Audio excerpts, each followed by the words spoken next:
بسم الله الرحمن الرحيم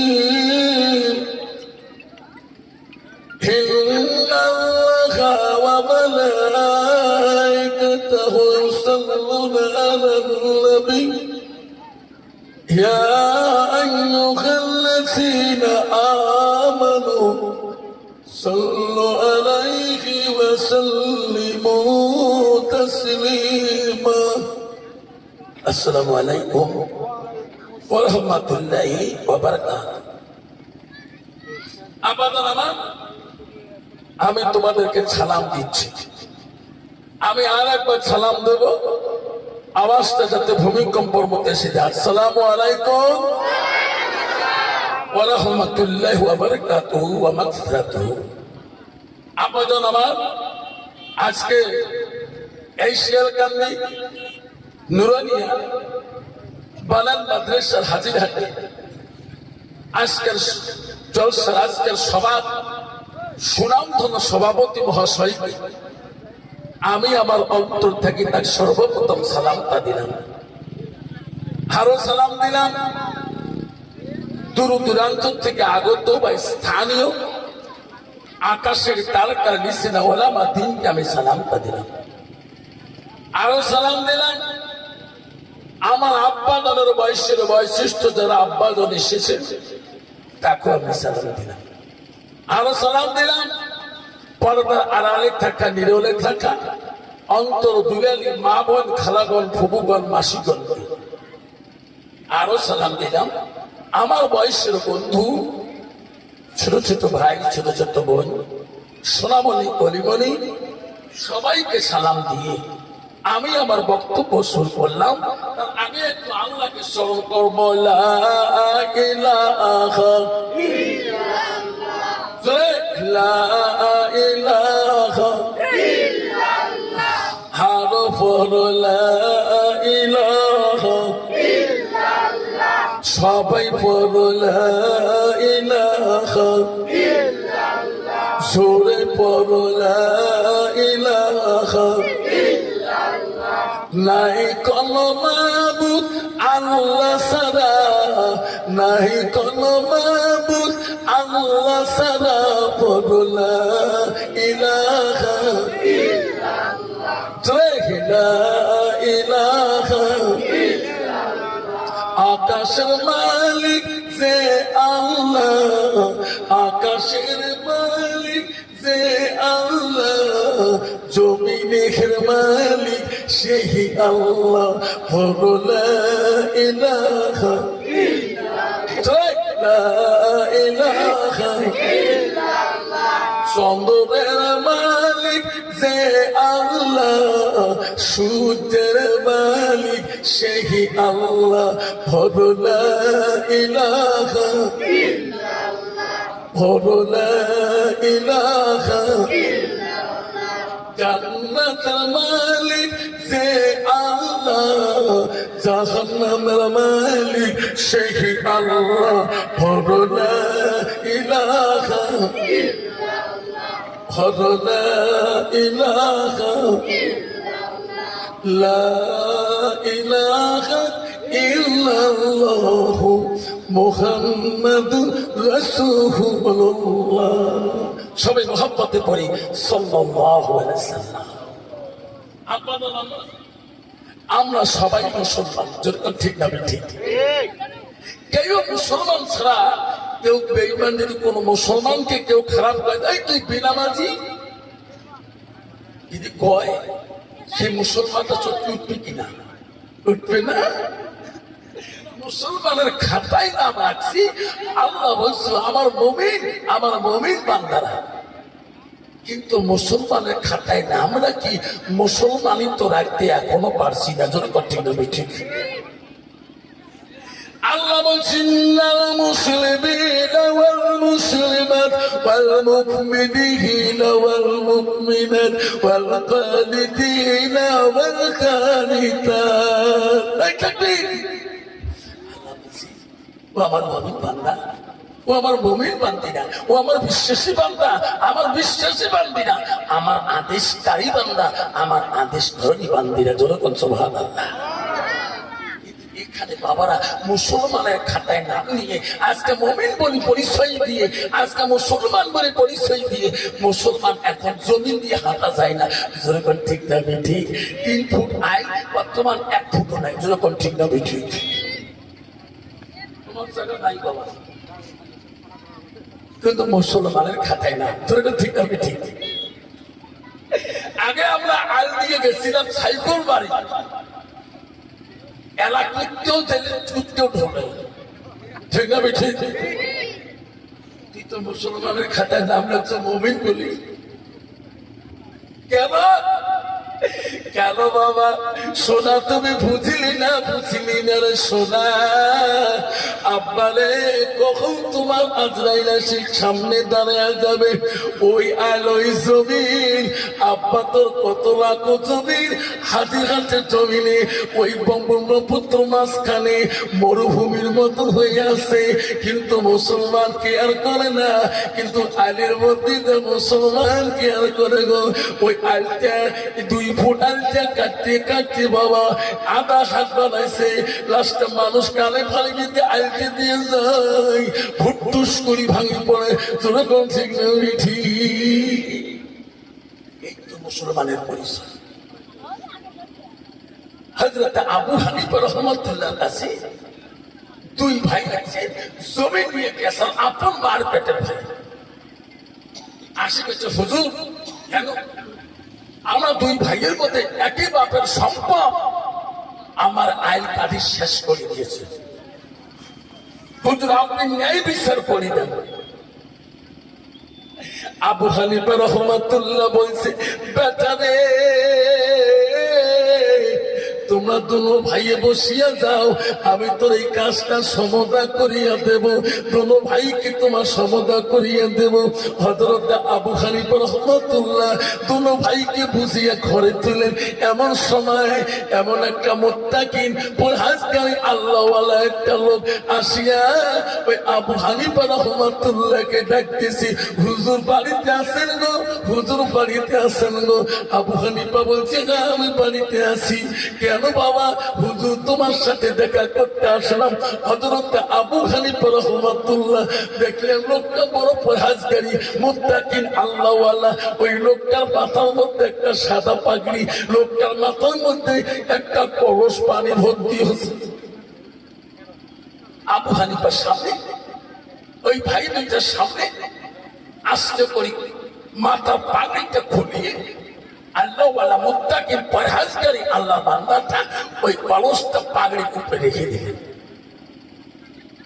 আবু হানিফার সাথে কথা শেষ হওয়ার পরে হাতের মধ্যে পানির কলসটা নিয়ে পাগড়িটা আগে মাথায় বসে দিয়ে ভরা কলসটা নিয়ে রওনা হলেন। 2 ভাই দেখে, হুজুর কেন? এই লোকটা কোনো পাগল নাকি? কেন? এত সুন্দর পাগড়ি, এত সুন্দর কাপড় গো হুজুর, এত সুন্দর দামি কাপড়। লোকটা কিন্তু কাপড়ের মধ্যে কেন ওই কলসটা রাখলেন না? আবু হানিফা বলছে, তাহলে আমি তার কাছে জিজ্ঞাসা করতে হবে। আল্লাহ আইওলি আবু হানিফা রাহমাতুল্লাহ ডাক মারি বললেন, এ বাবা শোনো শোনো, তুমি একটু বেশি দাও। আবার লোক এসে গেলেন, আল্লাহওয়ালা মুত্তাকিন পরহেজগারি বান্দাটা এসে বললেন, হুজুর আমার ডাকলেন কেন?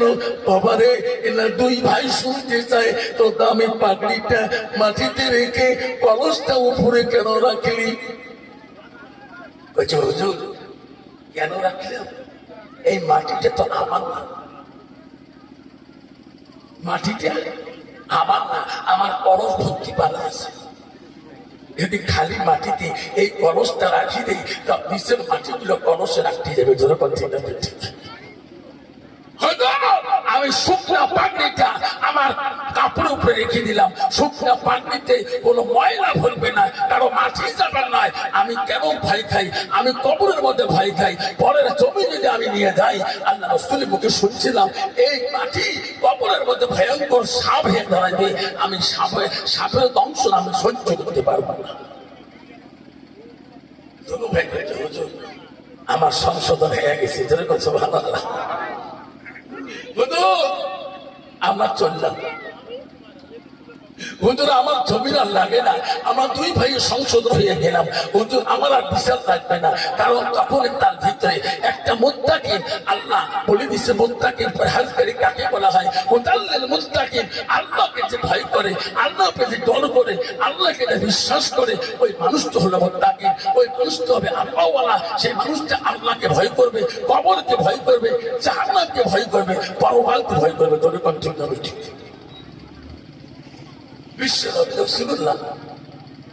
একদিন তার বিবি হযরত মা খাদিজাতুল কুবরা স্ত্রীকে ডাক মারলেন, খাদিজা। গেল গো নবী, খাদিজা রে, এ খাদিজা, আমি একটু যেতে চাই, তুমি দোয়া করবা না? খাদিজা বলছো গো নবী, কোথায় যাবেন আপনি এত রাইতে? নবী বলছে, খাদিজা রে, আমার চাচার ভিতরে এখনো ঈমান আসে নাই, আমার চাচা আবুদের কলেমা মানে নাই, আমার চাচা আবু জেহেল একবার যদি ঈমান নিয়ে নেয়, একবার যদি কলেমা পড়লেও ভালো হয়ে যায় খাদিজা। আমার মনে হয় মক্কার জমিনে আর জীবনে আমার দুশ্মন থাকবে না। যদি কথা ভালো খাদিজাতুল কুবরা বলছে, না গো নবী না, আমি তোমাকে আবু জেহেলের বাড়িতে যেতে দেব না। আবু জেহেল তোমার ছায়া দেখতে চায় না, আবু জেহেল তোমার চেহারা দেখতে চায় না, আবু জেহেল তোমার দুশ্মন, ওই দুশ্মনের কাছে আপনি কেমন করে আত্মরাইতে যাবেন? নবী বলছে, খাদিজা তুমি দোয়া করবা, আমার চাচা দাদি একবার আল্লাহওয়ালা, একবার যদি কলেমা পড়নেওয়ালা হয়ে যায়, একবার যদি ইসলাম গ্রহণ করি নেয়, আমার মক্কার জমিনে মদিনাতে কোনো শত্রু থাকবে না। সুবহানাল্লাহ। আবার আমার নবীকে খাদিজা দেখতে যাই না, রাসূল বলল, খাদিজা আমি যতদিন পৃথিবীতে জিন্দা থাকবো অতদিন ইসলামের ধাবা ধাবা পৌঁছাতে হবে। জোরে কোন ঠিক হবে? ঠিক। আল্লাহ বলে দিয়েছে, তুমিনুনা বিল্লাহি ওয়া রাসূলিহি ওয়া তুজাহিদুনা ফি সাবিলিল্লাহ। আল্লাহ বলছে, বান্দা তুমি আমার উপরে ঈমান নিয়েছো, আমার নবীর উপরে ঈমান নিয়েছো, আমি যে তোকে মাল দিয়েছি সে মাল তোমার আমার রাস্তায় ব্যয় করতে হবে। জোরে কোন সুবহানাল্লাহ। আমরা আল্লাহর উপরে ঈমান নিয়েছি না, নবীর উপরে ঈমান নিয়েছি না। এই জমি, এই সম্পদ আল্লাহ রাস্তায় আমার ব্যয় করতে হবে। খাদিজাতুল কুবরা দোয়ার মধ্যে বসে গেলেন। বিশ্ব নবী রাসূলুল্লাহ গভীর রাতে আবু জেহেলের বাড়ির সামনে গিয়ে দাঁড়ালেন। নবীজি ডাক মার, চাচা,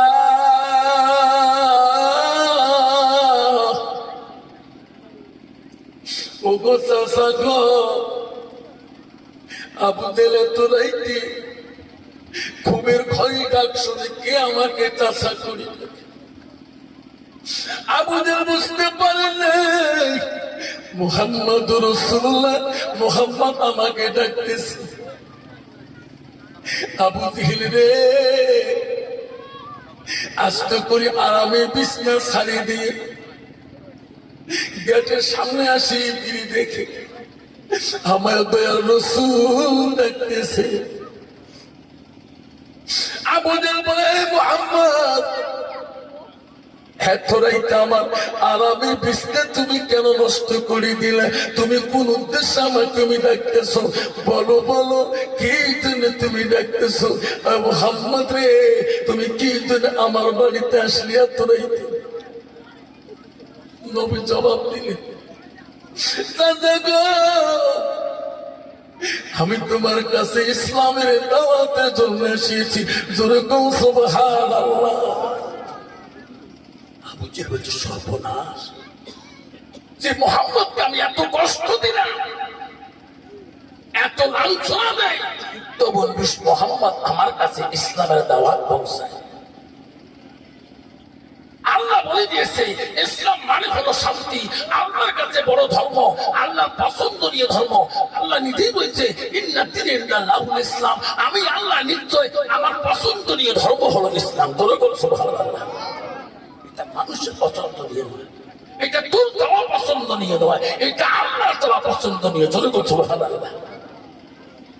আজকে মুসলমান হয়ে ইসলামকে নিয়ে সিনিবিনি করতেছে। জোরে বলো ঠিক না ঠিক?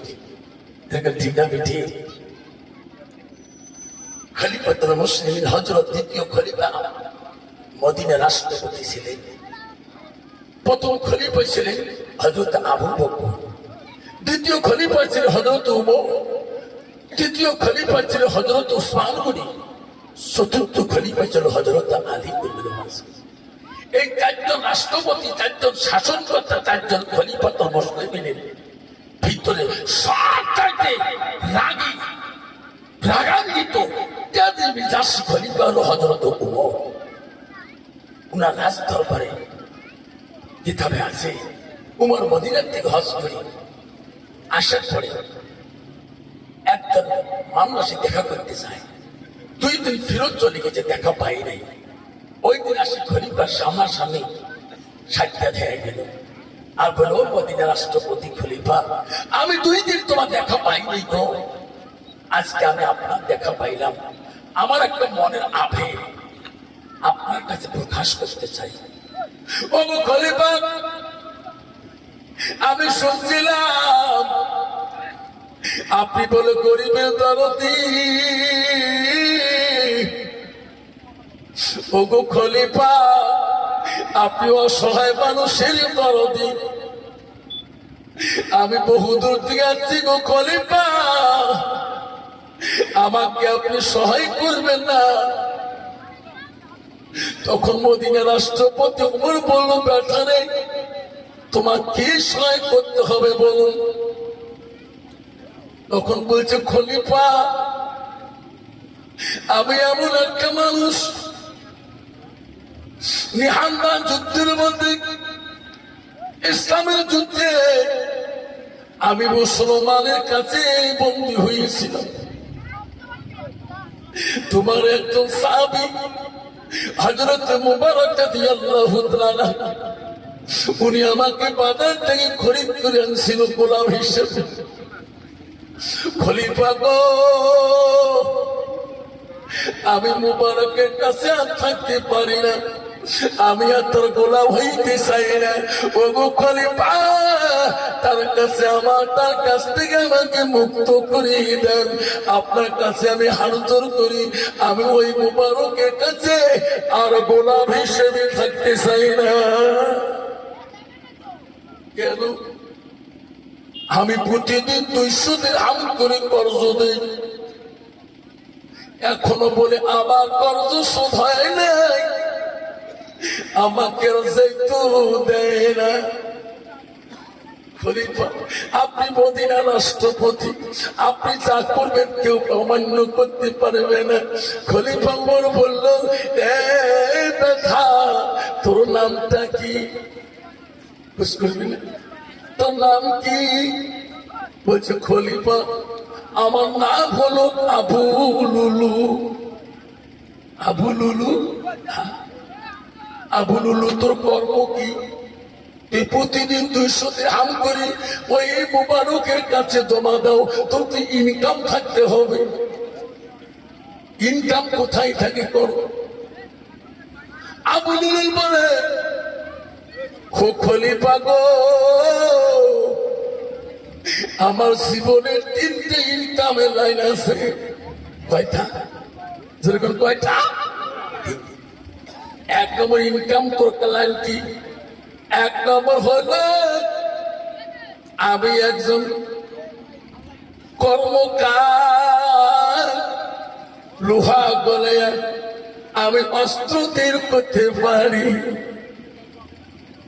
কর্মকার বুঝুন তো, খামার কেমন করে বলবো? চ্যাপটা লোহা চিকন করে, চিকন লোহা চ্যাপটা করে পায় কিনা? লোহা ঠিক পায় কর্মকারের কাছে। সোনা রূপে চিন্তাই করবো কার কাছে বলছে খলিফা আমার 1 নম্বর কর্মজীবন হলো আমি একজন কর্মকার। 2 নম্বর হলো ও খলিফা আমি সুতা বনাইতে পারি, সুতা তৈরি করতে পারি, সুতার ব্যবসা করতে পারি, সুতা আমি তৈরি করতে পারি। 3 নম্বর কি ও খলিফা? 3 নম্বর কাম হলো আমি আর্ট রাখতে পারি, আমি ছবি রাখতে পারি, কাউকে দেখিলে আমি ওই আর্ট ছবি রাখতে পারি। এই 3টে ব্যবসার দ্বারাই আমি উন্নতি যা করি মুবারকের কাছে দেই, তখন থাকি এখন আমার ঋণ পরিশোধ হয় না। বলছি দেখো যুবক আবু বলল আমি রাষ্ট্রপতি উপর বলছি, তুমি বলো উচ্চ জাতের একজন শিল্প। আমি শুনছি মানুষের মুখে তুমি বলে আকাশে উড়ে গাড়ি বানাইতে পারো, কল বানাইতে পারো। আমি উমর মুবারকের কাছ থেকে তো খালাস করে দেব। আমার একটা সত্য, আকাশে উড়ে যদি কলটা তুমি আমার তৈরি করে দিতে পারো তো যত টাকা লাগে আমি হয়তো তোমার রাষ্ট্রপতি দিয়ে দেব, তারপরে মুবারকের কাছ থেকে মুক্ত করে নিয়ে যাবো। আবু লুলুল বলল সর্বনাশ, একটা আকাশে উড়ে কল থেকে তৈরি করা হয় বহু বছর চলে যাবে, যতদিন আমি বানিয়ে দেবো না অতদিন তো হযরত উমর আমার পক্ষ হয়ে মুবারকের কাছে যাবে না। উমর সত্য দিয়েছে, আকাশে উড়ে কল তৈরি করে দিবা তো যত টাকা যত দিরহাম লাগে আমি সব টাকা তো দিয়ে দেবো, তারপরে মুবারকের কাছ থেকে তো মুক্ত করে দেব। বাবা আকাশের ফল যদি বানাইতে 2 বছর লাগে তা 2 বছর আরো গোলামি করা যাবে না, মুবারকের কাছ থেকে আর মুক্তিও পাবো না। আবু লুলুল চিন্তা করলেন আমি শুনছি মদিনার মানুষের মুখে, মক্কার মানুষের মুখে শুনছিলাম হযরত উমরের কাছে গেলে কোনো মানুষ ফিরে আসে না। আজকে আমার গণি এত বড় সত্য দিলেন, আমি তার বাড়িতে গোলামি করাই ভালো। মনে মনে রাগ করি বলি খলিফা আমি আপনার আকাশের কল তৈরি করে দিতে পারবো না, আমি চলে গেল। আবু লুলুর মনে আঘাত পেয়ে চলে গেল, যাবার কালে প্রতিশ্রুতি করলো মনে মনে মদিনার রাষ্ট্রপতি খলিফাতুল মুসলিমিন প্রতিবাদ করলেন রে, এর প্রতিশোধ আমি ছাড়বো না, ছাড়বো না। বহুদিন হয়ে গেছে মদিনার রাষ্ট্রপতি উমরের খেয়াল ছিল না।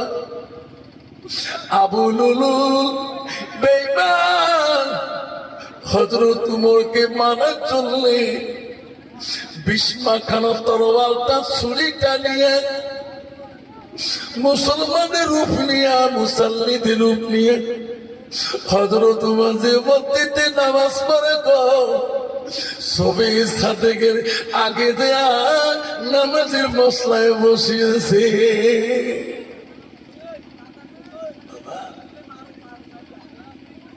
বসিয়েছে মুক্তাদি আসতেছেন, মদিনার রাষ্ট্রপতি হযরত উমর আসলেন, আসি নামাজের কাতারে বসিয়েছেন।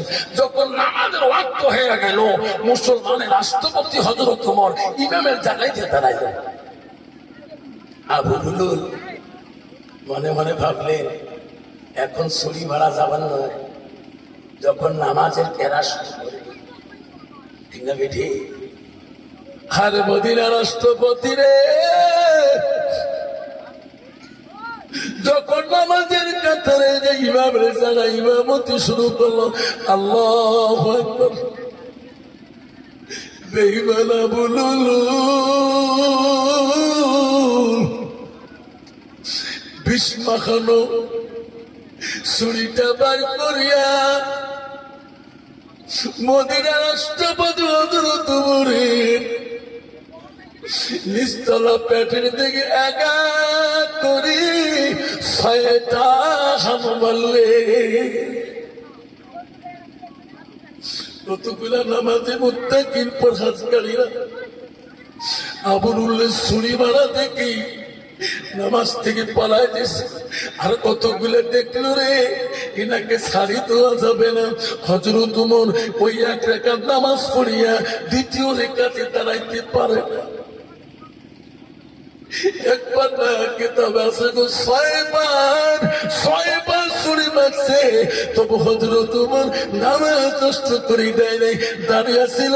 হযরত ওমরের পিছনে একজন সাহাবী ছিল, তার নাম আব্দুল বিন রওফ রাদিয়াল্লাহু তাআলা। ওনাকে টালি দিয়ে বলছে, আব্দুল বিন রওফ আমি আর দাঁড়াইতে পারি না রে, তুমি বাকি রাকাতের নামাজ পড়ে সালাম ফিরিয়ে দিও। আব্দুল বিন রওফ ওই দ্বিতীয় কাতে নামাজের ইমামের জায়গায় দাঁড়িয়ে দ্বিতীয় রেখাত নামাজ সুদে পড়ে আল্লাহ সালাম তাড়াতাড়ি ফিরিয়ে দিল। মদিনা রাষ্ট্রপতি ইমামের জায়গা থেকে বেরিয়ে দেয়, এমন একটা চিৎকার দিয়ে হায় রে মসজিদের বারান্দার মধ্যে ঢুলিয়ে পড়ে। সালাম ফিরে পড়ে দেখে রে মদিনা রাষ্ট্রপতির শরীর দিয়ে রক্ত রক্তিত হয়ে গেছে। আবু লুলু পালাইতে পারে নাই। বাকি মুত্তাকিন ওই আল্লাহওয়ালা নামাজিরা আবু লুলুকে ধরেছিলেন। খলিফা দুরবস্থা দেখিয়া সঙ্গে সঙ্গে মনের আবেগে বাকি মুসলমানরা ওই আবুলকে ওনার অস্ত্র দিয়ে সঙ্গে সঙ্গে কতল করে দিয়েছে। দুনিয়াতে নিয়ে মদিনার মানুষ পাগল হয়ে গেল। হায় রে, যে উমরের কাছে মানুষ দাঁড়াইতে পারে না, এই দুশ্মন কোথায় থেকে আসে? আজকে আমার রাষ্ট্রপতির শরীরে ঝুঁকি বানা, উপরের শরীর দিয়ে রক্ত পড়তেছে। সাহাবা পাগল হয়ে গেল। হযরত ওমরকে ঘাড়ে করে নিয়ে হযরত ওমরের বাড়ি মুখে হতে হল। হযরত ওমরের বড় ছেলের নাম ছিল আব্দুল্লাহ। আব্দুল্লাহ খবর পেয়ে গেছিলেন আজকে মসজিদের মধ্যে দুরবস্থা কি হলো। আব্দুল্লাহ বাড়ির থেকে দৌড় মারলেন। আসি দেখে বহু সাহাবা কেরাম উনার বাবার লাশটাকে নিয়ে কান্ধের মধ্যে ঘাড়ি করে নিয়ে বাড়ি মুখে আসতেছে। বাড়ি মুখে যখন আসতেছে ওনার ছেলে আব্দুল্লাহ আসি বললে, আমার আব্বার কি হয়েছে গো? আমার আব্বার কি হয়েছে গো? আমার আব্বার তোমাদের ঘাড়ে কেন?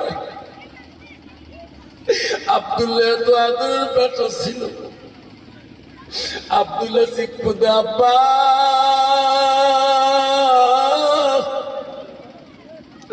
এমন কোন মানুষ নাই তোমার সামনে দাঁড়ার মতন, আজকে তোমাকে ক্ষতি করলো গো আব্বা। শোনা, আব্দুল্লাহ চোখের পানি পানিতে আর সহ্য হয় না। দেখো রে বাবা, বাপের সাথে শিখি ভালোবাসা।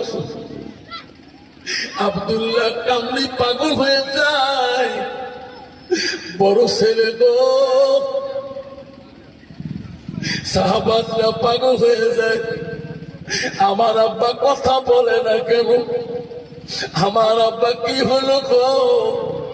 আব্দুল্লাহ পাশে চিকিৎসকের কাছে গেলেন, পাশে ওই চিকিৎসকের পাতের কাছে গেলেন, বড় জ্ঞানী করে চিকিৎসককে নিয়ে আসলেন। আব্দুল্লাহ করুণ সুরে কান্দে বলে, ও চিকিৎসকরা, আমার আব্বাকে আপনি সুস্থ করিয়ে দেন। চিকিৎসক বললেন, দেখো বাবা, তুমি এত কাতর হলে তো চিকিৎসা করা যাবে না তোমার আব্বা। আমি তো ডাক্তার, চিকিৎসা করতে যাচ্ছি, ঠিক না বাবা? আব্দুল্লাহ রে, তোমার বাবার আমি চিকিৎসা করার জন্য আসছি। তুমি ঘরের মধ্যে যাও, যে 1 গিলাস দুধ নিয়ে আসো। কি নিয়ে আসে? কি নিয়ে আসে? দুধ। আব্দুল্লাহ ঘরে দৌড়ে যে 1 গিলাস দুধ আনি চিকিৎসকের কাছে হাতে দিয়ে বললেন, নেন। বলছে বাবা আমার নেওয়া লাগবে না, তোমার বাবার মুখের মধ্যে এই দুধ ঢালা খেয়ে দাও। জোরে বল সুবহানাল্লাহ। তুমি নিজ হাতে খেয়ে দাও।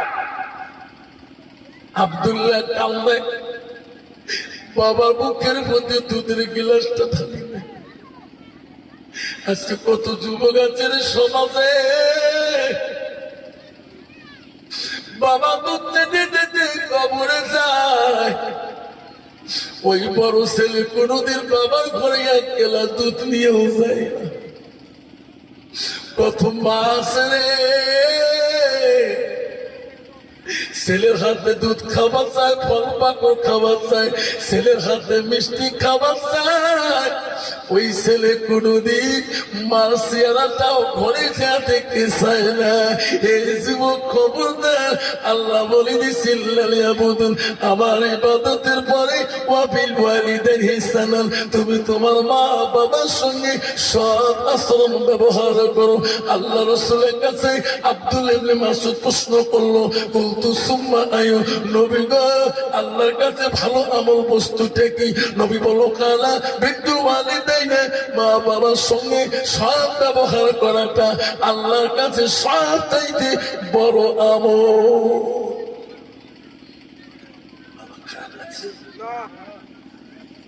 আব্দুল্লাহ কত বাপ ভালোবাসে তার বাবাকে, একটা মদিনার রাষ্ট্রপতি ছিলেন। আজকে যদি বাবা গরিব হয়ে যায়, ছেলে যদি বড় কোয়ালিস্ট হয়ে যায়, ছেলে যদি একটু নামি দামি নেতা হয়ে যায়, সেই ছেলে নিজের বাপকে সম্মান দেয় না, নিজের বাপকে ইজ্জত দেয় না, নিজের বাপের সঙ্গে ইজ্জত পায় না। ধরে করতে হবে ঠিক। আরে খবরদার, জান্নাত কত সহজ নয়, জান্নাত চালিয়ে পাওয়া যাবে না। আব্বা জান্নাত চালিয়ে পাওয়া যাবে না, জান্নাত বিশাল কঠিন জিনিস।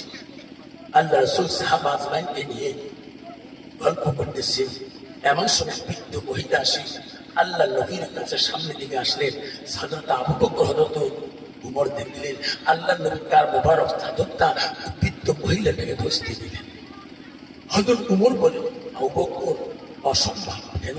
বিশ্ব নবীর গায়ে মোবারকের চাদর একটা সাধারণ মহিলাকে আমার সামনে বসতে দেয়। মহিলাটা না বসে বিশ্ব নবীর কাছে কিংবা ফুসফুসি হয়ে চলিয়ে গেল। হযরত আবু বকর বলল, রাসূল আপনার চাদর মোবারকের এত মূল্য, আপনার চাদরের এত দাম, আপনি একটা সাধারণ মহিলাকে বসতে দেন। নবী বলছে, উমর রে আবু বকর, তোরা কিসে ধরে ওই মহিলাটাকে তোরা কি জানো? কইছে না গো নবী, জানি না। আবু বকর রে, আমার মা যখন মারা যায়, এই মহিলার বুকে দুধ খেয়ে আমি মানুষ হয়েছি। ইনি নিজের সন্তান আব্দুর রহমানকে কম করে দুধ দিয়ে আমাকে দুধ দিয়ে মানুষ করেছে। ইনি হলো হালিমাতুল সালিহা, ইনি আমার দুধ মা। আবু বকর রে, আমার দুধ মা আমাকে খেলতে লাগছে, আমাকে কদিন থেকে দেখে না। দেখো তো আমার দুধ মা আমার চাদর মোবারকে যদি বসে যায়, আমি খুশি হব, আমার মাওলা খুশি হয়ে যাবে। যেরকম সুবহানাল্লাহ। বিশ্ব রাসূল পর্যন্ত একদম দুধটাকে এত বড় সম্মান করেছে, আর বর্তমান যুগের ছেলেরা নিজের জন্মদাতার বাবাকে সম্মান দেওয়া জানে না। জোরে বল ঠিক না ঠিক? কেন জানে না? কারণ ছেলেটার ভিতরে এলিমের অভাব। আব্দুল্লাহ যখন দুধের গিলাস তার বাবার মুখে দেয়, রাষ্ট্রপতির মুখে যখন দুধের গিলাস দেয়, রাষ্ট্রপতি খায়, দুধ চলে যায় ভিতরে। আর চিকিৎসক দেখতেছে, আব্দুল্লাহ রে, তোর বাবার চিকিৎসা আমার দ্বারা হবে না, কারণ মুখ দিয়ে দুধ গুলে ঢুকি যায়, যেদিক দিয়ে ছুরি গুলে ঢুকে গেছিলেন সেই দিক দিয়ে দুধের ছড়া গুলে দাঁড়িয়ে দিতেছে। চিকিৎসক বলছে, আব্দুল্লাহ রে, আমার দ্বারা তোমার বাবার চিকিৎসা হবে না। আব্দুল্লাহ চিৎকার দিলেন, আব্দুল্লাহ চিৎকার দিয়ে বলে, আল্লাহ, মদিনার জমিনে এমন কোন মানুষ নাই আমার বাবার সামনে দাঁড়িয়ে দুশ্মনী করা। আজকে এই দুশ্মন আমার বাবাকে মালিশ করতে, আজকে চিকিৎসক বলছে যে তোমার বাবার চিকিৎসা আমার কাছে হবে। আব্দুল্লাহ মনে করলেন আমার আব্বাকে কোন দেশে গেলে, কোন রাজ্যে গেলে আমি আমার বাবাকে সুস্থ করতে পারবো। আব্দুল্লাহ সোনায় মদিনার দিকে দৌড়ালেন। আব্দুল্লাহ শুনছিল মদিনার মধ্যে একজন বৃদ্ধ জ্ঞানী, বিশাল আকিল, বুদ্ধিমান একজন চিকিৎসক আছে, ওনার কাছে সমস্ত রোগী ভালো হয়ে যায়। আজকে যদি নিজের ছেলে যদি বাবা উপরে ভালোবাসা থাকতো, হাজিরহাটের ট্যাবলেট যদি ফার্মাসি ভালো না হয়, এতে জ্ঞানী ছেলে হতো নিত্য ধুপড়ি হাসপাতালে বাবাকে এই লঞ্চ দিয়ে নিত্য পার্কিং করে ওই হাসপাতালে এডমিশন করে দিত। জোরে করছি না ঠিক? বাবা মনে রাখিস, আজকে তোর বাবার সাথে যে ব্যবহার করতেছিস, তোর মার সাথে যে ব্যবহার করতেছিস, কিন্তু তুমি যেদিন বাবা হয়ে যাবা, বুড়ি হয়ে যাবা, সেদিন তোমার ছেলে মেয়ে ওই রকম ব্যবহার করবে। যদি কোন ঠিক না ঠিক? তুমি যদি তোর বুড়ে বাবার সাথে ভালোবাসা দেখাও, বাবার কাছে বসে গল্প করো, তোমার ছেলে বলবে রে আমার বাবার সাথে আমার দাদু যেটা ভালোবাসা ছিল, আমার যেটা ভালোবাসা দেখতে আমার দাদু ছাড়া আমার আব্বা বসে নাই, তখন তোমার ছেলে কবে আমার আব্বা ছাড়া আমি বুঝবো না। যেরকম ভালো বাবা কেন ওই ছেলেটার কেন জ্ঞান আসে না? আল্লাহ রাসূল হাদিস বলে দিলেন ওই ছেলেটার ভিতরে ইলমের অভাব। আল্লাহ রাসূল বললেন মান সালাকা তারিকান ইলতামিসু ফি ইলমান, তোরা যদি সেই রাস্তায় ইলম অর্জন করতে চান, সেই রাস্তায় ইলম হাসিল করতে চান, রাসূল বললেন সাল্লাল্লাহু আলাইহি তারিক ইলাল জান্নাত, তুমি সেই রাস্তায় জান্নাতের রাস্তায় যেতে পারবে। জোরে বল সুবহানাল্লাহ। বাবা আব্দুল্লাহ মদিনায় চলে গেল বিজ্ঞ একজন চিকিৎসকের দরবারে। আব্দুল্লাহ চোখের পানি দেখি মদিনার চিকিৎসক জিজ্ঞাসা করো, বাবা তুমি আমার বাড়িতে আসছো, কার রোগ হয়েছে? আমাকে চেনেন নাই? বলছে না, আমি মদিনার রাষ্ট্রপতি ছেলে, আমার বাবা হযরত উমর। চিকিৎসক বলছে বাবা তোমার আব্বার কি হয়েছে? আমার আব্বাকে দুশ্মনরা ছুরি মারিছে, আমার আব্বা চিকিৎসা। আব্দুল্লাহ চোখের পানি দেখে মদিনার চিকিৎসকের চোখের পানি এসে গেছে। আব্দুল্লাহ আমি এমন বাবা ছেলের ভালোবাসা জীবনে দেখি নাই, তুমি এত কাজ করো আমার বাড়িতে। ছেলে যদি দেখে বাবা অসুস্থ হয়ে যায়, নার্সিং দেবে, ছেলের চোখের পানি ডাক্তার দেখি বলে বাবা কান্দিস না, আমি তোর বাবার যত চেষ্টা করবো। যদি কোন ঠিক না ঠিক? কত বেমারি হাসপাতালে আছে, পয়সার অভাবে ছেলে যায় না, রাস্তার মধ্যে যদি না আগে ও ফিরে চিকিৎসা হাসপাতালে মরি থেকে। যদি কোন ঠিক না ঠিক? আব্দুল্লাহর ভালোবাসা। চিকিৎসক বলছে আব্দুল্লাহ রে আমি কত দেখছিলাম, এমন ভালোবাসা আমি জীবনে দেখিনি। আব্দুল্লাহ চলো আমি তোর বাবার চিকিৎসা করার জন্য তোর মদিনার জমিনে আমি চলে যেতাম। আব্দুল্লাহ নিয়ে আসলে মদিনার থেকে বড় চিকিৎসক রে। আব্দুল্লাহ সে দেখে রে সবাই কাঁদতেছে, চোখের পানি ফেলে ফেলে কাঁদনে রোল উঠে গেছে গো।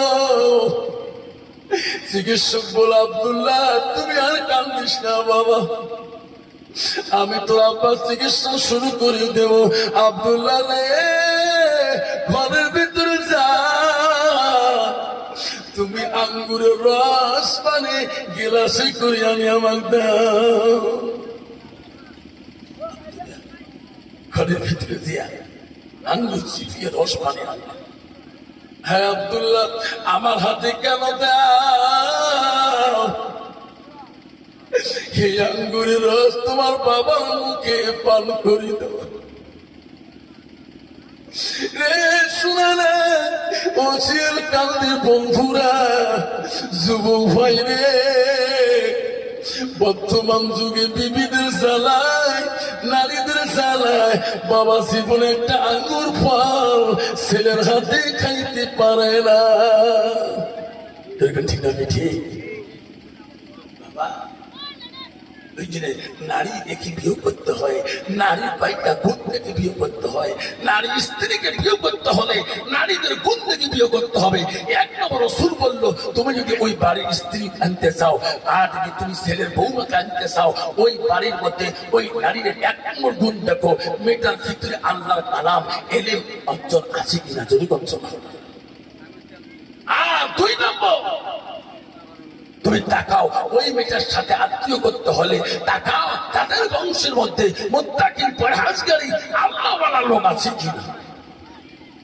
মুসলমানটা ওটা দেখে না, মুসলমান দেখে নগদ কত আর বাকি কত। ছেলে বড় জ্ঞানী, বড় বুদ্ধিমান, ছেলে এমএবিটি বড় বৈজ্ঞানিক বুদ্ধিকে ছিলেন। রাস্তায় আসিয়ে রাস্তার সামনে ওলামা দ্বীনের মুখে শুনতেছেন, আল্লাহ রাসূল হাদিস বলেছিলেন, কাল কিয়ামতের ময়দানে একদল মানুষ আল্লাহর দরবারে মূর্খ হয়ে দাঁড়াইবে। ওই মানুষটা আল্লাহকে প্রশ্ন করবে, আল্লাহ আমি এত ডিগ্রি নিলাম, এত কোয়ালিফিকেশন নিলাম, আজকে তোর দরবারে আমি মূর্খ কেন হইলাম? আল্লাহ রাসূল বলছিলেন, আর কিয়ামতের ময়দানে দুনিয়ার মধ্যে সব ডিগ্রি নিয়েছে, আল্লাহ কালামে একটা হরফের ডিগ্রি তার ভিতরে নাই। ওই মানুষটা কাল কিয়ামতের ময়দানে মূর্খ হয়ে দাঁড়াইবে। যুবক বড় জ্ঞানী, বড় বৈজ্ঞানিক, বাড়ি এসে বাবার কাছে কাঁদছে, আব্বা কেন এত বড় ভর্তি করলি, এত পয়সা খরচ করলি, আমার ছোটবেলায় এলেন শিখেও সেইটা কেন বাবা?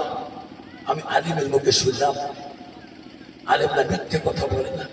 আব্বা আমি যদি কালকে আমাদের আল্লাহর কাছে মূর্খ হয়ে যাই, তাই দুনিয়ার বিদ্যা আমার কে বললো হলো আব্বা যে আমাকে আগে কেন মাদ্রাসা পড়া হলো, তারপরে আমাকে দুনিয়াবী শিক্ষা কেন দেওয়া হয়েছে? বলছো ভালো। বাবা বলছে, শোনা রে, আমার তো জানা ছিল না।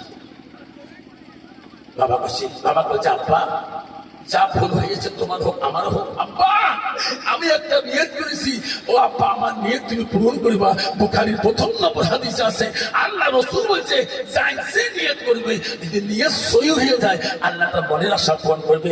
আল্লাহ রাসূল বলে, ইন্নামা আমালু বিন্নিয়াত, নিয়ত যদি সহি হয়ে যায়, নিয়ত যদি সহি ভাবে করো, আল্লাহ তার মনের আশা পূরণ করে দিবে। জোরে বল সুবহানাল্লাহ।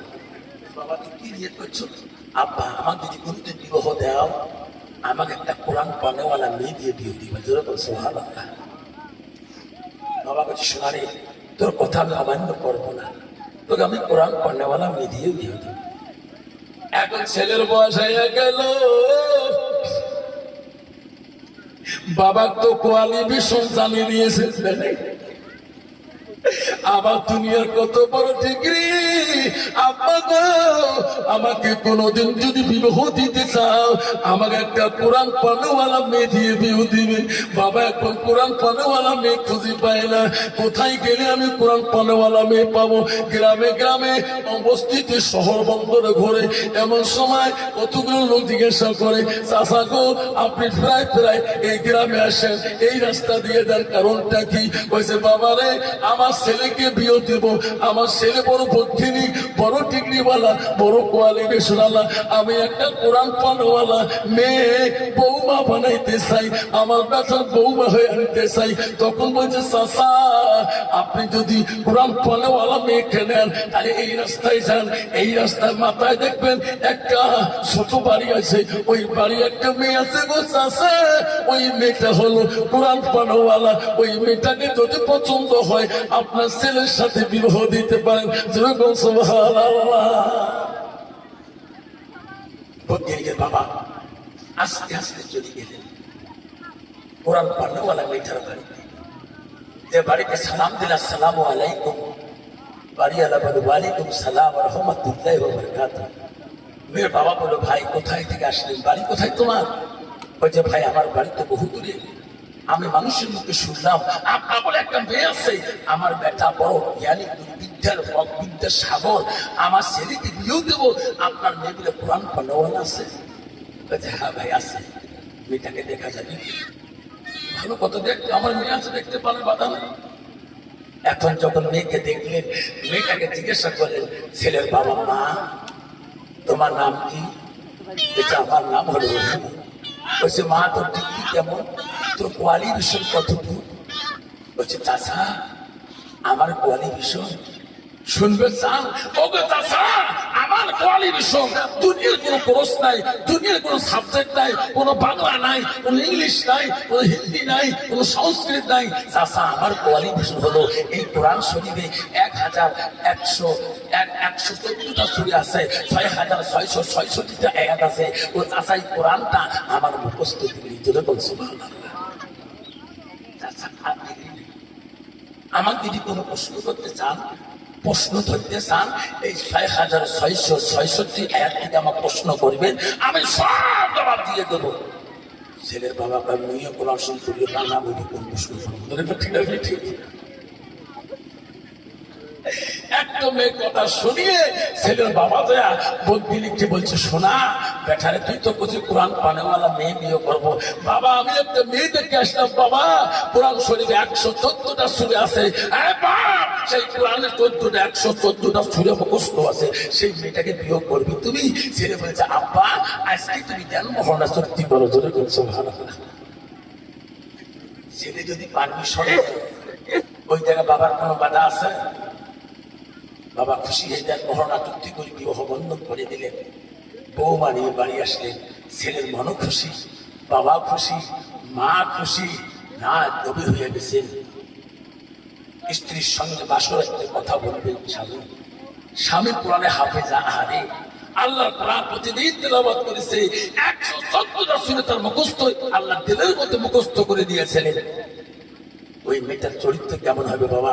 ও মা বোনেরা শুনে রাখেন, ও মাহাদিনাটার মা বোনেরা, শিয়ালকান্দির মা বোনেরা, ও মা কাতিপাড়ার মা বোনেরা, ভালো করে শুনুন। আল্লাহ রাসূল বললেন, আল-মারআতু ইযা সাল্লাত খামসাহা, যদি কোনো মেয়ে 5 ওয়াক্ত নামাজ পড়ে, ওয়াসসামা শাহরুহা, যদি ওই মেয়েটা রমজান মাসে রোজা করে, রাসূল বলে ওয়াসালাত খামসাহা, যদি মেয়েটাকে চরিত্রবান হয়, পবিত্রতা হয়, রাসূল বলে ওয়াতাত বালাহা, যদি মেয়েটা স্বামী ভক্ত হয়ে যায়, রাসূল বলে ফাকাত বলু বানাইও আবু বিল জান্নাতিল শাহাব। নবী বলে ওই নাইটের জন্য আল্লাহ 8টা জান্নাতের দরজা কিয়ামতের ময়দানে খোলা রাখবে, জোরে বল সুবহানাল্লাহ।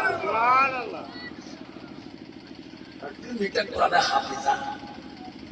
স্বামীর ঘরে প্রথম রাত্রি যখন গুয়ের পাঠাটা নিয়ে, গুয়ের বাসনটা নিয়ে স্বামীর ঘরে দেয়া বলছে, আসসালামু আলাইকুম ওয়া রাহমাতুল্লাহি ওয়া বারাকাতুহু। স্বামী বলছে, ওয়ালাইকুম আসসালাম ওয়া রাহমাতুল্লাহি ওয়া বারাকাতুহু। আসো আমার ঘরে আসো। স্বামীর ঘরে যদি স্ত্রী সালাম দিয়ে স্বামীর গাঢ় করে যায়, স্বামীর মনটা কত শান্তি হবে গো? যেরকম শান্তি হবে কিনা? যেরকম শান্তি হবে কিনা? অন্ত বাবা বর্তমান যুগের নারীরা যে আছে, অন্ত স্বামীকে সালাম দিয়ে কোনদিন স্বামীর মনটাকে জয় করতে পারছে কি? কেন পারিনি? মেয়েটার ভিতরে এলিমের অভাব, ওই মেয়েটার ভিতরে কোরআনের অভাব। ওই রাত্রি বাসর ঘরে একটা কোরআনের হাফেজা মেয়ে একটা পৃথিবীর বৈজ্ঞানিককে সালাম দিয়ে কলিজাটা গাড়ি নিল, জোরে বল সুবহানাল্লাহ। বৈজ্ঞানিক বলল, বেবি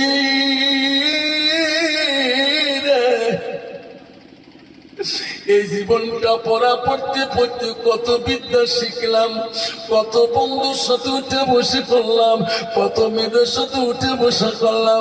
বিবি রে আজকে তোর বাসরাত্রি সালামে, তোর মিষ্টি কথাতে আমার তুমি কলিজাটা তুমি গাড়ি নিয়ে নিলি রে বিবি। ও বিবি, তোমার মতো মিষ্টি সালাম আমার জীবনে কোনো নারীর মুখে পাই নাই, জোরে কও সুবহানাল্লাহ। এত সুন্দর সালাম। বিবি বসো। বাবা স্বামীর কাছে বসে কোনো পাপ হবে কবি না, স্ত্রীর কাছে বলছে, স্বামী বলছে, বিবি আমি তোকে 3টে প্রশ্ন করবো, 3টা প্রশ্ন করার পরে ওর সাথে মধুর মিলনের গল্প চলবে। আল্লাহ রাসূল বলছে, হাদিস শুনুন, কোন নারী যদি, কোন স্ত্রী যদি, স্বামী যদি গভীর রাতে স্বামী স্ত্রী যদি গল্প করে, যদি গল্পটাও দুনিয়াদারি হয়, আল্লাহ রাসূল বলছে স্বামী স্ত্রী গল্পটা আল্লাহ, গভীর রাতের গল্পটা আল্লাহ ইবাদতের সঙ্গে গণ্য করিতে দেবে। বলছে, বিবি রে আমি তোর সাথে গল্প করব, তুমি তো আমার স্ত্রী, তোর সঙ্গে মধুর গল্প করব, কিন্তু আমার 3টে প্রশ্ন আছে, এই 3টা প্রশ্নের জবাব তোমার আমাকে দিতে হবে। স্ত্রী বলে, স্বামী আমাকে প্রশ্ন করতে চান, তোমার বাবা যেদিন আমাকে বিয়ের দেন মহনা চুক্তি করছিলেন, ওই দিন আমার কোয়ালিফিকেশন তোমার বাবার মধ্যে শুনেছিলাম। স্বামী আমাকে প্রশ্ন করতে পারেন, ও স্বামী, আল্লাহর কোরআনে 114টা সূরা আছে, এই কোরআনের মধ্যে 6666টা আয়াত আছে। ও স্বামী গো, এই কোরআন শরীফটা দিয়ে যাত্রী প্রশ্ন করবেন, আমি তোমার স্ত্রী আজকে বাসর রাত্রিতে আমি জবাব দিয়ে দেবো। ধরে বল সুবহানাল্লাহ। আমার তো কোরআনে জানা না। বলছি বিবি ওই প্রশ্ন করবো না। কি প্রশ্ন? আমি যে তোর স্বামী হইলাম, আমার কাছে তোমার ভালোবাসা কেমন হলো? স্ত্রী বলছে, স্বামী গো আলহামদুলিল্লাহ, আপনি যে আমার স্বামী হয়েছেন এটা আল্লাহর কাছে আমি লাখো শুকরিয়া আদায় করি। জোরে বল সুবহানাল্লাহ। বিবি রে, আমার দ্বিতীয় প্রশ্ন হলো, তুমি যে আমার বাড়িতে আসলে আমার মা বাবা তোমার, আমার বাবা মার কথা কেমন লাগলো? বলছে, স্বামী গো আমার মা বাবার থেকে তোমার মা বাবার কথাগুলো বেশি মিষ্টি পাইলাম। ধরে বলছে সুবহানাল্লাহ। বলছে বিবিরা, 3 নম্বর প্রশ্ন হলো, আমি যে আমার বাড়িটা কেমন তোমার লাগলো? বলছে আলহামদুলিল্লাহ স্বামী গো, আমি আল্লাহর কাছে দোয়া করছিলাম, ঈশান নামাজ পড়ি, আল্লাহ তুমি এত সুন্দর বাড়ি আমাকে মিলিয়ে দিয়েছো, আল্লাহ তো শুকরিয়া আমি কোনোদিন ভুলতে পারবো না। জোরে বল সুবহানাল্লাহ। ভাবতেন আমার সোনার ধান্না, যে মেয়েটা মুত্তাকি আল্লাহওয়ালা পরহেজগারি হবে, আল্লাহ ওই মেয়েটা কোনোদিন স্বামীকে নিন্দা করবে না, স্বামীর কথাই নিন্দা করবে না, স্বামীর বাড়ি নিন্দা করবে না, স্বামীর বাবা মাকে নিন্দা করবে না। জোরে বল ঠিক না ঠিক? একবার দাঁড়িয়েছে, সঠিক খাবার দেয়, ছোট ছোট মাছের পিস দিয়ে, আর যদি বাপের বাড়িতে বাপ বাবা এসে মাছের পিস বাবার পাতে আর মার পাতে। ধরে বল ঠিক না ঠিক? মা বোনেরা, স্ত্রীর প্রশ্ন শুনি স্বামী বলছে, বলতে বিবিরে আমার প্রশ্ন শেষ, আমি তোর প্রশ্নের জবাব আমি খুশি হয়ে গেলাম। এইরকম খুশি আর পৃথিবীতে আর স্বামী পৃথিবীতে কেউ নাই। স্ত্রী বলছে, স্বামী আপনি যখন আপনার প্রশ্ন আমার প্রশ্ন খুশি হয়ে গেলেন, এখন আমি তোমার 3টে প্রশ্ন করবো, নালে গল্প করবো না। মনে মনে এই বিদ্যের অহংকার, কোন বই থেকে গো স্বামী গো, আমার 1 নম্বর প্রশ্ন হলো, আপনি একটা দেশের বৈজ্ঞানিক, আপনার জীবনে এনি লাইফে যত বই কিতাব পড়ছেন, তোমার জীবনের কিতাবগুলা একত্র করে পালা করলে, স্বামী গো পৃথিবীর কোন বইটা, কোন কিতাবটা তোমার জীবনের কিতাবের উপরে রাখলে আল্লাহ খুশি হয়ে যাবে, আমার নবী খুশি হয়ে যাবে? ওই কিতাবটার নাম আপনি বলে। পৃথিবীর সব কিতাব উলট পুলট করে রাখা যায়, আল্লাহর কোরআনকে রাখা যায় না। বিবিরা, সেই কিতাবটা হলো আল কালামুল্লাহ, আল্লাহর কোরআন। জোরে বল সুবহানাল্লাহ। বিবি বলছে, স্বামীর প্রশ্ন সঠিক জবাব হয়েছে, 2 নম্বর প্রশ্ন বলো তোমার। বিবি বলছে, স্বামী গো 2 নম্বর প্রশ্ন হলো, তোমার জীবনে লাইফে যত কিতাব পড়েছে, কোন কিতাবটা তোমার কিতাবের নিচে রাখলে আল্লাহ নারাজ হয়ে যাবে, আমার রাসূল গুসা হয়ে যাবে, সেই কিতাবটার নাম এখন বলুন। ওই বৈজ্ঞানিক বলছে, বিবি সেটাও তো আল্লাহর কোরআন। স্বামী আপনার প্রশ্ন জবাব সঠিক হয়েছে। বিবি রে, যখন তোমার আব্বা আমার হাতে তুলিয়ে দেয়, তখন তোমার বাবা এখন তোমাকে কোরআন শরীফ দিয়েছে, কোরআন শরীফটা আমাকে দিব কিছুক্ষণ সময় দেবে। স্ত্রী বলছে, না স্বামী এটা আল্লাহর কোরআন, তোমার হাতে দিতে পারি না। বাসুর কেন? আমি তো স্বামী হতো, স্বামী আপনার থাক না পবিত্র, আমি তো দাঁড়িয়ে না। আল্লাহর কোরআন হাতে নিতে চান, আমার জীবনের হেফজি কোরআনটা, আমি ছাত্র জীবনে যে মাদ্রাসা আমার উস্তাদে কোরআন বানান মাদ্রাসা আমার হাফিজ বানাইছে, ওই কোরআনটা আমার বাবা বিয়ের একটা যৌতুক হিসেবে দিয়েছে। জোরে বলে সুবহানাল্লাহ। স্বামী গো, এই কোরআনটা আপনি হাতে নিলে আপনার আগে গোসল করতে হবে, তারপরে উঁচু করতে হবে, তারপরে আল্লাহর কোরআনটা আপনার হাতে আমি তুলে দেবো। যে কোরআনটা শিখি, আজকে আমি একজন কোরআনে হাফেজা কাঠের পেয়েছি, 114টা সূরা আমি মুখস্থ করেছি, 6666টা আয়াত আমার অন্তরে আল্লাহ আমাকে দান করেছে। জোরে করছো ভাবে বৈজ্ঞানিক বলে সত্যি? হ্যাঁ। বৈজ্ঞানিক তৎক্ষণাৎ তার গোসল খানায় দিয়ে হাম্মাম খানায় দিয়ে উজু করলেন, গোসল করলেন, সুন্দর করে গোসল করে আসি। বিবির কাছে হাত জোর করলেন, বিবিরে যাও না তোমার বিয়ের রাত্রে যৌতুকের কোরআনটা আমি একটু হাতে নিয়ে আল্লাহর কাছে দোয়া করব। বিবি যখন কোরআনটা হাতে দেয়, হায় রে বৈজ্ঞানিক চোখের পানি ফেলে কাঁদে বলে, বিবি রে খোদার কসম করে বললাম রে বিবি, দুনিয়াতে যত বিদ্যা শিখলাম এই কোরআনটা আমি এখনো শিখতে পারি নাই।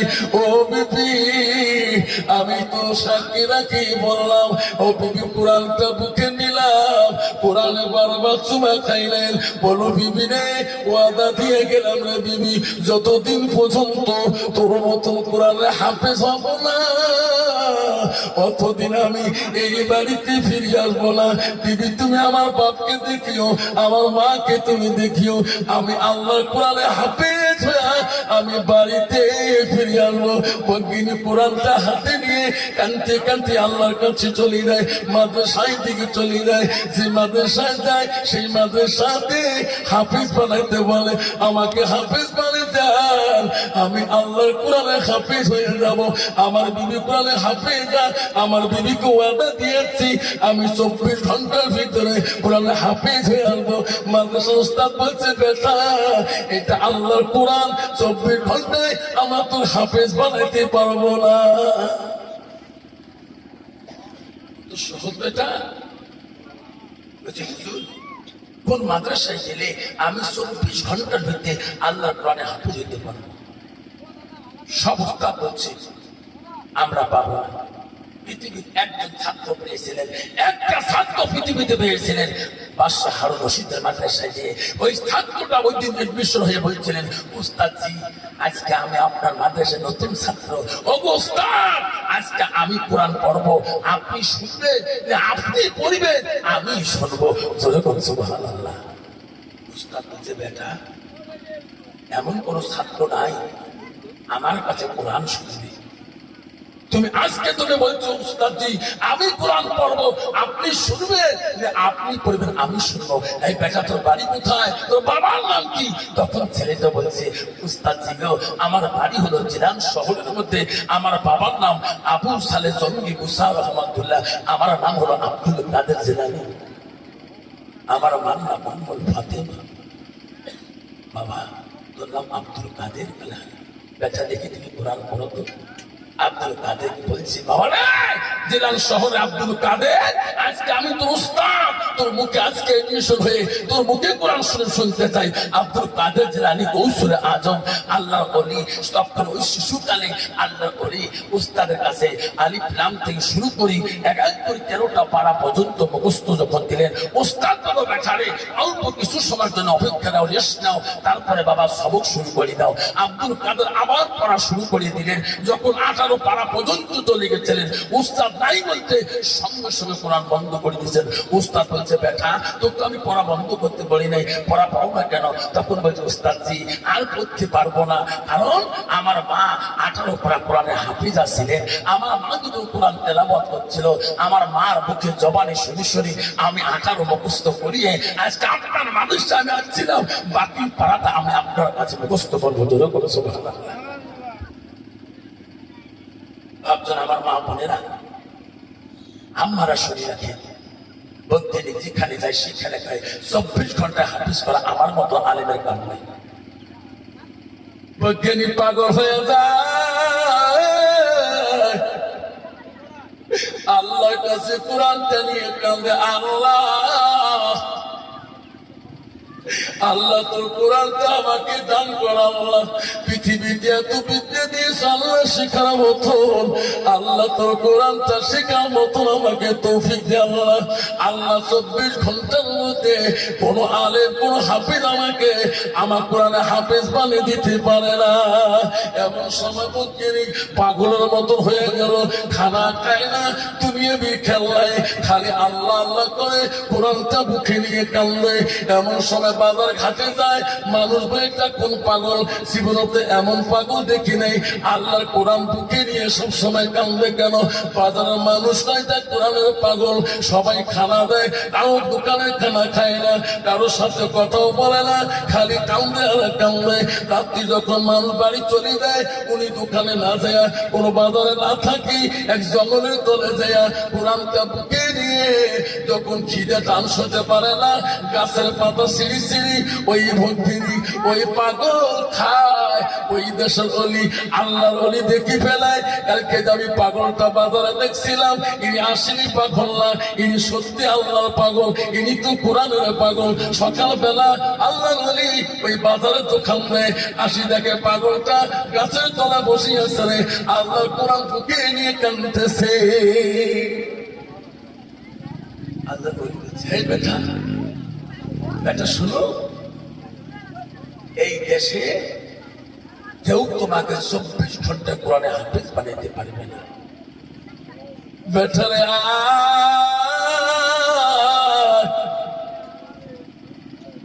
তুমি যদি 24 ঘন্টা হাফেজ হইতে চাও, বেটা আমি এমন একটা দেশে তোমাকে পাঠিয়ে দিই, সেই দেশটা নাম হলো লাহোর দেশ। লাহোরে দেয়া দেখবা লাহোরের বড় মসজিদের ইমাম, তার নাম হলো ইসমাইল লাহোরী রহমাতুল্লাহ। উনি হলো কোরআনের হাফেজ। উনি একবার যদি তোর নামে দোয়া করি দেয় ব্যথা, আল্লাহ নিশ্চয় তো ইসমাইল লাহোরীর মতো তোকে হাফেজ বানিয়ে দিবে। ইসমাইল লাহোরীর কাছে যাও, এই দেশে কোনো মানুষ কোনো আলেম পাবে না, 24 ঘন্টায় তোকে কোরআনের হাফেজ বানিয়ে দেওয়া। কষ্ট হচ্ছে আব্দুল্লাহ আঙ্গুরের গিলাসটা নিয়ে রাষ্ট্রপতি তার বাবার মুখের মধ্যে দিয়ে দেয়। আব্দুল্লাহ চোখের পানি বন্ধ হয় না রে, ওই আঙ্গুরের রস মুখে দেওয়ার পরে কিছুক্ষণ পরে রে হযরত উমরের জ্ঞান ফিরে আসলো। হযরত উমর জ্ঞান ফিরে দেখে তার বড় বেটা এক জায়গায় কাঁদতেছে, তার বেটি হযরত হাফসা এক জায়গায় কাঁদতেছে। হযরত উমরের একটা মেয়ে গো নবীজির 5 নম্বর বিবি ছিল, তার নাম হলো হযরত হাফসা।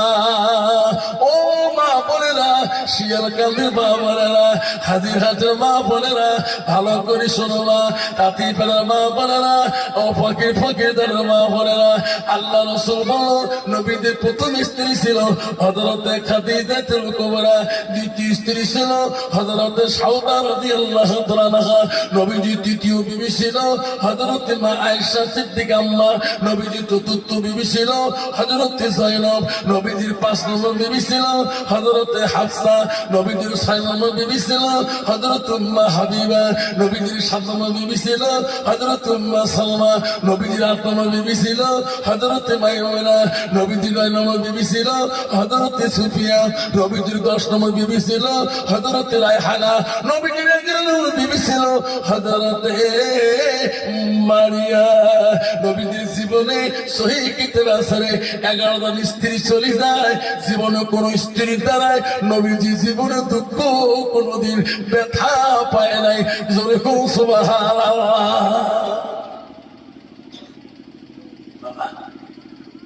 জীবনে নবীজি কষ্ট পায় অন্তত বাবা বর্তমান কিন্তু এমন একটা বিবির দ্বারা স্বামী কষ্ট পায় না, না পায়, জোরে করে পায় না, না পায়। কত স্ত্রী আছে স্বামী এমন ঠিকে ঠিকই এক ঠিকে দাঁতে টানি ফেলে দেয়, জোরে করে ঠিক না ঠিক। কত স্ত্রী আছে রাতের মধ্যে স্বামী মারতে গালের মধ্যে ঠিকিয়ে তার ঘাস অন্ত কোনদিন যে খুপাতে যে কবে মোর বউ ঠিকই রাত খাইছে খাইতে এমন মুশকিল নাই ভাই ঠিকই খাইছো আন্ডাও ঠিকই খাইছো তবে আন্ডাও ঠিকই খাইছো মা বোনেরা আমার নবীজির 5 নম্বর স্ত্রী নাম ছিল হযরতে মা হাফসা। হাফসা ছিল মদিনার দ্বিতীয় রাষ্ট্রপতির কন্যা। মুফতি সাহেব আছে রাষ্ট্রপতির মেয়ে হযরতে হাফসা। হাফসা ছিল হযরত ওমরের কন্যা। হযরত ওমর জ্ঞান ফিরে দেখে হাফসা কান্দি পাগলের মতো হয়েছে। বাবা যার বেটি আছে বাবা তাই বোঝেন নাই বাপ অসুস্থ হয়ে যায় বেটার থেকে বেটি 3 গুণ পাগলের মধ্যে হয়ে যায়। তোরা করতে হাফসা কান্দে রে হযরত ওমর জ্ঞান ফিরে বলা মা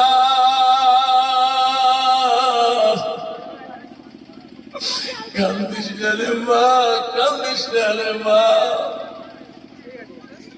মা আমি নবীজিকে তো ভালোবাসি মা মা তো নবীজির সাথে বিবাহ দিয়েছিল মা মা রে তুমি একদম নবীর স্ত্রী মা মা তুমি আমার কাছে আসো মা আমি তো একটা কথা আব্বা হিসেবে বলি আব্দুল্লাহ রে আয় বাবা আমার কাছে আয় তোমার এত কান্দেন কেন বাবা আমার আজাল এসে গেছে আমার টাইম হয়ে গেছে বাবা আমি আর তারপরে দুনিয়ার বুকে আব্বারে তোমরা কান্দেন না হাফসা গো ও আদরের কলিজার বেটি একটা কথা আমার মন দিয়ে শোনো হাফসা বল আব্বু গো কি কথা আম্মা আজকে আমার জন্য তুমি মানুষের কাছে তুমি সাহায্য চাবা কিনা তুমি ভিক্ষা চাবা কিনা কারো কাছে পাঠিয়ে দিলে তুমি তার কাছে আমার জন্য কিছু চাবা কিনা হযরত হাফসা বলতে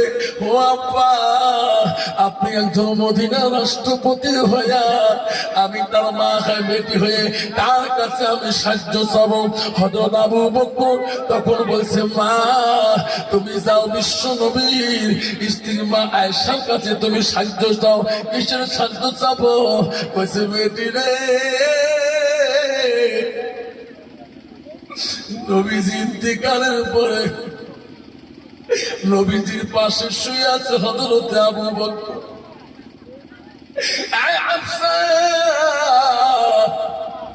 আবু বকরের পরে কারো কবর হয় নাই আবু বকরের পরে কবরটা আমার হইতে চাই আয়েশা আম্মা পারমিশন না দেওয়া পর্যন্ত আমি ওই জায়গায় আমার কবর হইবে না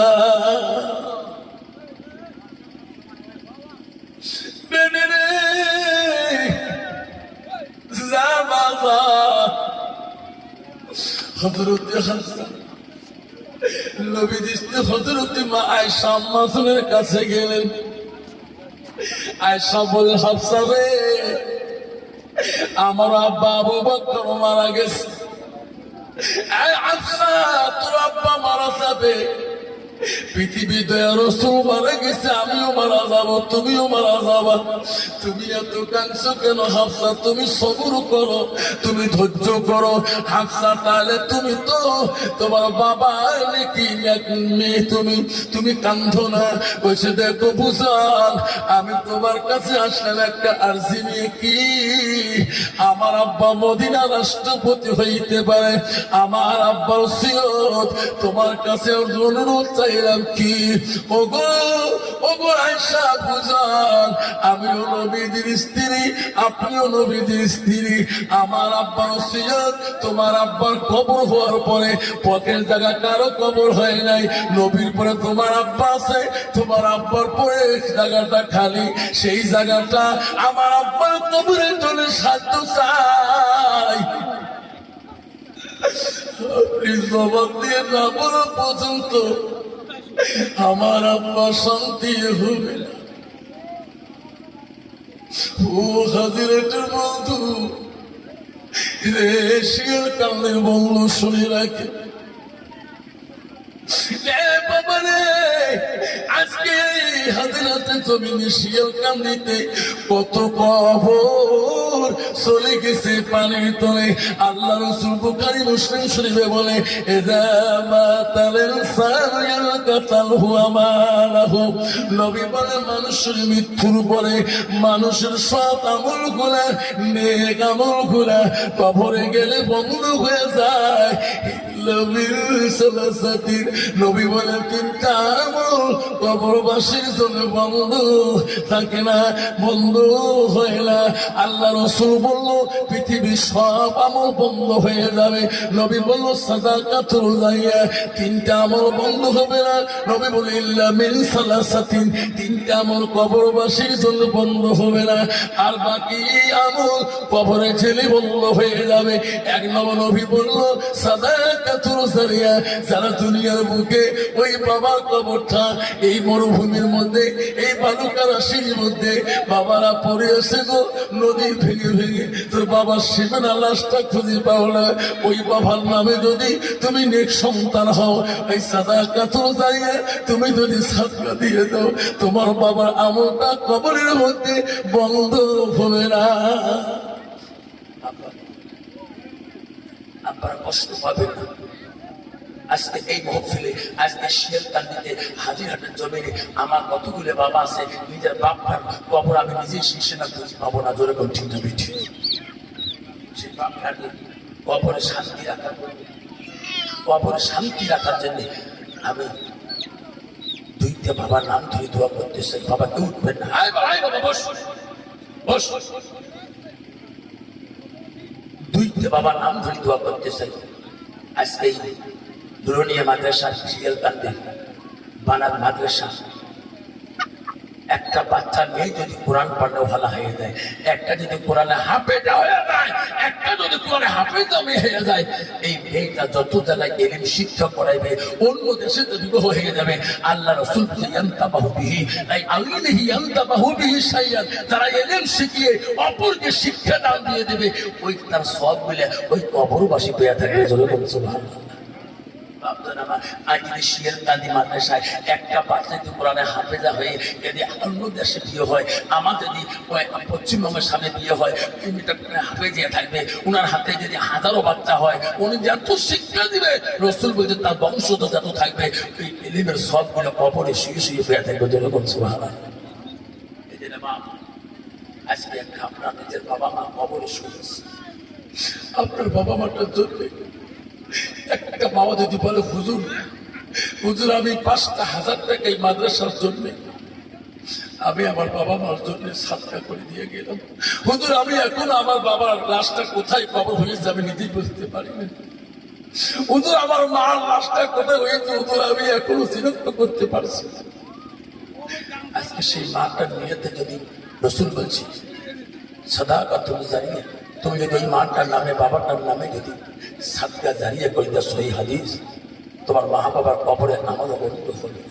আমি সেই জন্য বলছি বাপদার, আজকে এই বানার মাদ্রাসা শিয়ালকান্দির জন্য একটা যদি মা হারা সন্তান যদি আসেন, আজকে আপনার মানের দ্বারা আপনার সাদকার দ্বারা একটা বাচ্চা যদি কোরআন পড়নে ওলা হাতে কোরআন হাফিজা হয়ে যায়, আপনি কবরে চলে যাবেন।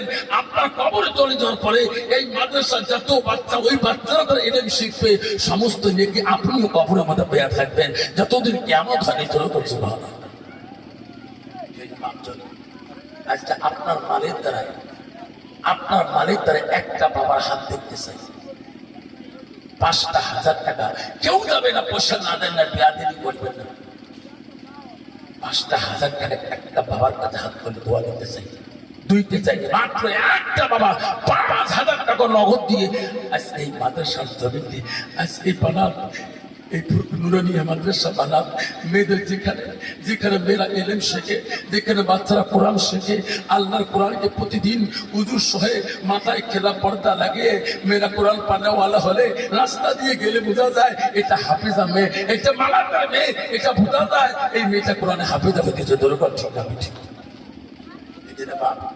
একটা বাবা বাবা যদি এলাকার মালদার, এলাকার জমিদার, এলাকার ধনদার, বাবা একটা বাপ যদি বলেন হুজুর আমি এই মাদ্রাসার জন্য আমি 5,000 টাকা হুজুর আজকে দিতে না পারি, হুজুর কিছু অংশ দিয়ে আমি ওয়াদা দিয়ে যাই, আমার মা বাবার জন্য একটা মিনিট দোয়া করে দিবেন, আমি দোয়া করে দেবো।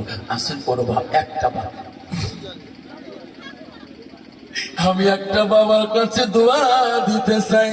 হারে বগেনি লাহোর দেশে ইসমাইল লাহোরের কাছে যায়া 24 ঘন্টা কোরআন হাফেজ হইতে পারবেন কিনা শুনতে পারবেন। ওই ইসমাইল লাহোরের কি ওই বগেনি জ্ঞানী কি দেখা হয় কিনা আপনারা শুনতে পারবেন।